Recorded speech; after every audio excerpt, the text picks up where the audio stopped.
Bakit ako nandito? Saan ba ang tungo? Kanino ako magtitiwala? Kung puso at isip ay ligaw, sino bang kakapitan? Sabihin ng kaniyang pangalan, narito, buksan ng puso ko.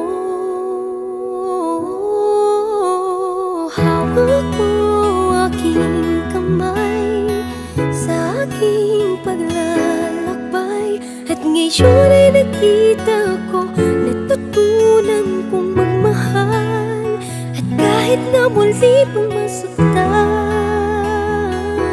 lahat may dahilan.